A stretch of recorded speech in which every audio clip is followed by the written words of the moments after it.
السلام علیکم معزز ناظرین۔ 1947 میں پاکستان مارز وجود میں آیا۔ قائد اعظم اس کے پہلے گورنر جنرل بنے۔ یہ پاکستان کی بدقسمتی تھی کہ قائد اعظم محمد علی جناح 1 سال بعد ہی اس جہان فانی سے رخصت ہو گئے۔ ان کے بعد لیاقت علی خان ملک کے وزیر اعظم بنے۔ ان کے دور میں پارلیمنٹ نے قرارداد مقاصد منظور کی، اور اس قرارداد مقاصد کو پاکستان کو ناپاکستان کہنے والے مولانا مودودی نے ریڈیو پاکستان پر پڑھ کر سنایا،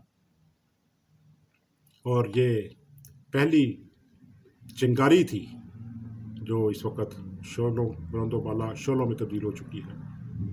اور مولانا مودودی نے ریڈیو پاکستان پر یہ قرارداد مقاصد پڑھ کر سنا کر بتا دیا کہ اب ہمارا سکہ چلے گا، اور حکومتوں اور کوئی بھی حکومت آزادی سے کام نہیں کر سکے گی۔ 1953 میں احراریوں نے ممتاز دولتانہ پنجاب کے وزیر اعلیٰ کی اشارے پر فسادات برپا کروائے، جس کے نتیجے میں ہزاروں لاکھوں لوگ برباد حال ہو گئے۔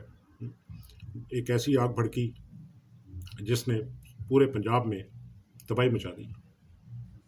بہت سارے مولوی گرفتار ہوئے۔ جنرل اعظم نے ان فسادات کو ختم کیا۔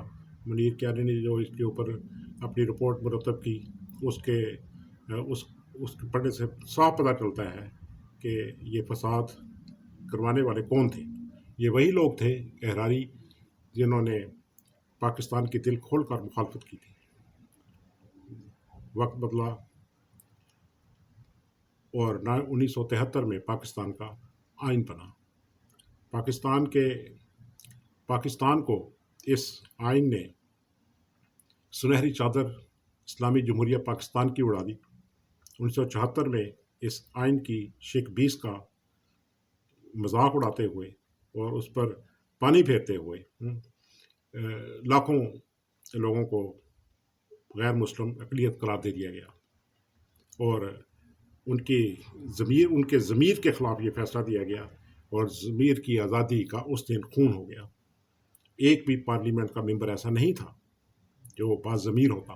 اگر وہ باضمیر ہوتا تو ضرور کہتا کہ کسی کی ضمیر کی آزادی پر قدغن لگانا ایک انتہائی بھیانک جرم ہے۔ اور آج تک ہمارے دانشور بھی بھیگی بلی بنے ہوئے ہیں۔ بات کرتے ہوئے ان کو بہت محتاط رویہ اختیار کرنا پڑتا ہے۔ یہ کہنا کبھی نہیں بھولتے کہ یہ حساس معاملہ ہے، اس پہ بات نہیں کرتے۔ ایک دفعہ بھی نہیں کہتے کہ یہ فیصلہ غلط تھا۔ اس کی وجہ صرف ایک ہے کہ ان کے ضمیر مردہ ہو چکے ہیں۔ اگر انہوں نے ہالینڈ کے مشہور فلسفی باروخ اسپینوزا کو پڑھا ہوتا تو انہیں پتہ چلتا کہ انہوں نے اپنے ضمیر کی حفاظت کیسے کی تھی۔ انہیں باروخ اسپینوزا کو ہائیڈلبرگ یونیورسٹی میں فلسفہ کی کرسی پیش کی گئی، جس کے جواب میں باروخ اسپینوزا نے اس پیشکش کو ٹھکرا دیا اور لکھا، جناب محترم، اگر مجھے کبھی یہ خواہش رہی ہوتی کہ کسی یونیورسٹی میں پروفیسر ہو جاؤں تو آپ کی مہربانی سے میری یہ خواہش کب کی پوری ہو چکی ہوتی، لیکن مجھے خوف ہے مبادا میرے فلسفیانہ لیکچروں کی وجہ سے آپ کی بادشاہت میں قائم شدہ مذہب کو کسی قسم کا غضن پہنچے۔ بس میں بعد اب عرض کرتا ہوں کہ مجھے اس عزت سے معاف فرمائیے، کیونکہ میں اپنے ضمیر کی آزادی کو دنیا کی ہر شے پر مقدم رکھتا ہوں۔ اسی طرح جب انہیں یہود نے پینشن کی پیشکش کی تو انہوں نے اپنے ضمیر کو آزاد رکھنے کے لیے اس پیشکش کو ٹھکرا دیا۔ معزز ناظرین، سر چارلس بریڈلے بھی ایسی ہی ایک شخصیت تھے، باضمیر شخصیت تھے، اور انہوں نے بہت قربانی دی آزادی ضمیر کے لیے۔ سر چارلس 4 مرتبہ نارتھ ہیمپٹن سے MPA کی سیٹ جیتے۔ پہلی مرتبہ انہوں نے مذہبی کتاب پر حلف لینے کی بجائے اپنے آزاد ضمیر پر حلف لینے کا مطالبہ کیا، جسے رد کر دیا گیا، اور چارلس گھر چلے گئے۔ دوسری اور تیسری مرتبہ بھی ان کے مطالبے کو رد کر دیا گیا، اور چارلس کو پارلیمنٹ میں بیٹھنا نصیب نہ ہوا۔ چوتھی مرتبہ 1888 میں قانون تبدیل کر کے انہیں اپنے ضمیر پر حلف لینے کی اجازت دے دی گئی۔ معزز ناظرین، ضمیر کی آزادی ایک بہت بڑی نعمت ہے، اور اسلام آزادی ضمیر کا سب سے بڑا علمبردار ہے، مگر افسوس یہ بدقسمتی کی انتہا ہے کہ اہل وطن نے اس آزادی ضمیر کو آئینی ترامیم کے علاوہ میں جلا دیا ہے، اور جس کے نتیجے میں آج قوم چل رہی ہے۔ ہر طرح کی اخلاقی برائیاں ان میں سرایت کر چکی ہیں، اور بیماری، بھوک، جہالت نے انہیں انتہائی بری حالت میں پہنچا دیا ہے، اور آبرومندانہ مقام دنیا کے اندر ان کو اب تک نہیں مل سکا۔